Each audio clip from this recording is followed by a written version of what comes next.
All right, ladies and gentlemen, welcome back to the channel. Tonight, we're talking about the Chicago Bears. Their preseason is officially over, and we are getting closer and closer to their season opener against the Green Bay Packers at home. That's going to be a great game, but I saw more than what I needed to see this past preseason, specifically with Justin Fields and so many of these rookie players. I'm looking at Tyreek Stevenson the other day against the Buffalo Bills, finally getting that first interception. I'm loving what I'm seeing from the two defensive tackles, Javon Dexter and Zach Pickens out of Florida and South Carolina. I don't think the Bears even need to be interested in a guy like Chris Jones, because I'll promise you, these guys are up next. They have so many players on this defense and on this offense that are going to make the Chicago Bears a good football team, or at least a so much better football team than they were last year. It's going to equate to a lot more wins. We're going to see at least 6 Chicago Bears wins this upcoming season. And Justin Fields is a large and one of the main reasons for that happening.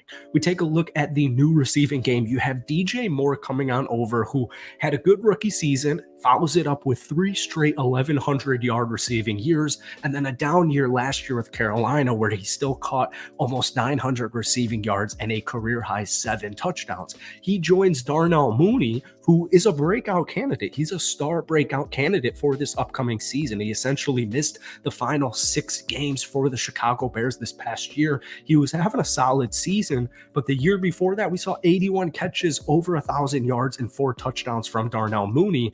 And joining him is going to be a hopefully healthy, and apparently it's optimistic that he will be healthy for week 1, in Chase Claypool. Keep in mind, Chase Claypool is still a very young wide receiver who dealt with injuries and going on over to a new football team this past season.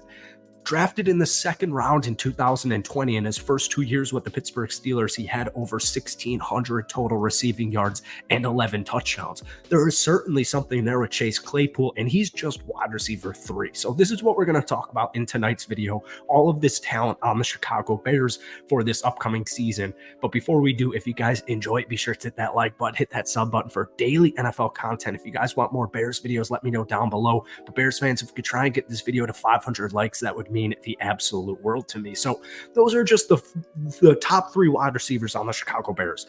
That right there, paired up with Justin Fields, who we saw Justin Fields in the final 10 or so games of this past year. He was a lot better when it came down to execution. We saw less mistakes. We saw a greater arm talent. We know Justin Fields can throw it. If you hear somebody say Justin Fields cannot throw it, he clearly isn't watching Chicago Bears games. He clearly hasn't seen Justin Fields play at Ohio State.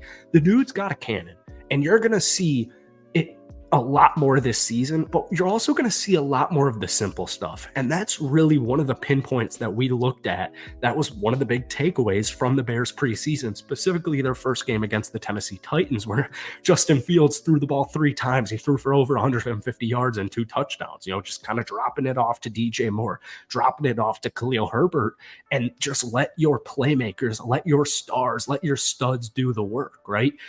Justin Fields is going to have a lot easier time this upcoming season. I do get some of the concerns offensive line-wise. On paper and with the eye test, the Chicago Bears, their starting 5 is good.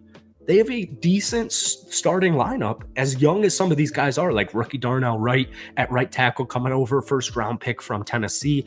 Last year's late draft pick from Southern Utah, Braxton Jones at left tackle. Obviously, the Tevin Jenkins injury really sucks, but new addition Nate Davis. You've still got Cody Whitehair, the veteran, at center. If they're healthy, the Bears are going to be able to give Justin Fields enough time.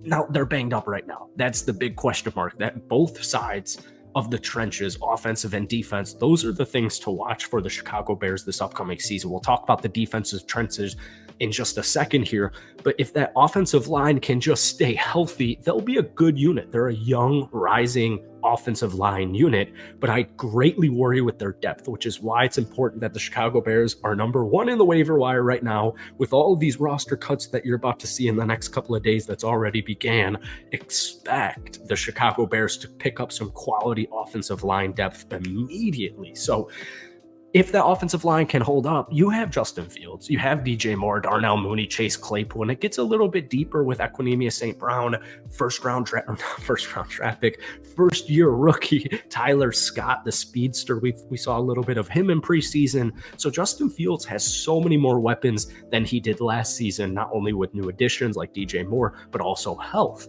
We take a look at the tight end room, new additions, Robert Tonyan and Mercedes Lewis, a couple of red zone threats, some good blocking tight ends right there to pair up with rising tight end Cole Kmet. New running back room, Khalil Herbert, Dante Foreman, new addition from Carolina, and Rashawn Johnson, along with Travis Homer. There's a ton of depth at the running back unit. I'm curious what that final roster is going to look like, because they're going to have some difficult decisions, and I hope it doesn't end up with a running back getting cut, but they have so much depth at running back. You see the trend here. The Bears had talent. They've only increased their talent offensively with more power to make Justin Fields' job a lot easier, less scrambling. Just, we've seen drop-offs to DJ Moore already a couple of times in preseason. You're going to see a ton of that in the regular season. So defensively, it's just a young squad. They have some new additions coming on over, specifically at the linebacker unit, like TJ Edwards and Tremaine Edmonds.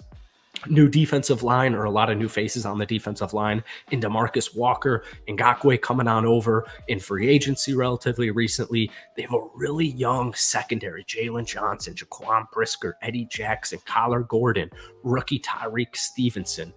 Take note of that secondary, because by the end of the regular season, that's going to be one of the most intriguing, young, rising secondaries in the entire National Football League. They have some stars there, I think, particularly in Jaquan Brisker. I think he establishes himself as a star-esque player this season. And then booming players like Tyreek Stevenson, who we saw in preseason, make some plays where it's like, oh, wow.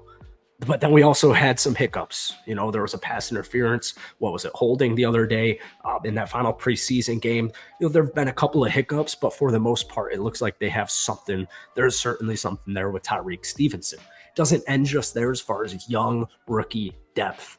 Zach Pickens, Gervon Dexter, these are the two guys we talked about at the beginning of this video. These are two players that the Chicago Bears, these are bench players, but they're going to have roles. They're quality depth pieces, and they're rookies. They're going to see playing time.